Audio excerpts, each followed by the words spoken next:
Hello guys. Ayan, ano ako ngayon, ginisang, ano ba to? Tilapia na may kangkong. Ayan, nilagay ko na guys ang lana, or mantika. Lana kasi sa Bicol. Ito, ayan, nilagay ko na siya until brown.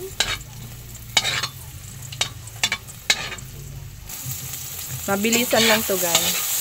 Nilagay ko na din yung sibuyas at bawang natin. Prinito ko na yung tilapia, nauna na kanina. Kaya maggisa na lang tayo.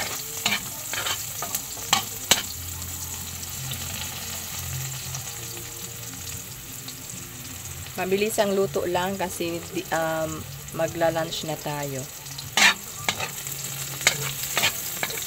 11 na. Darating na naman yung mga estudyante.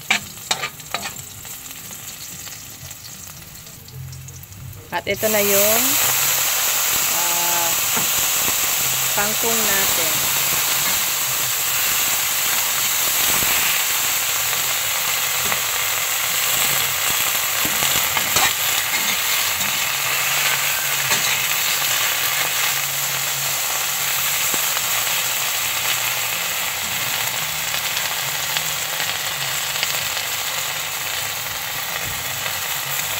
At ilalagay ko na din ang prinito kong tilapia.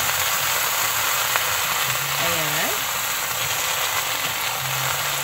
Maglalagay ako ng konting tubig.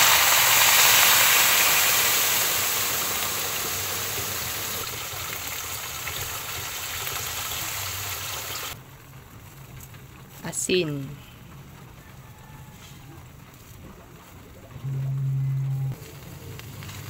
Seasoning. Okay na to guys. At tatakpan ko na siya para kumulo at maluto ang ating gulay at isda. At ito na nga.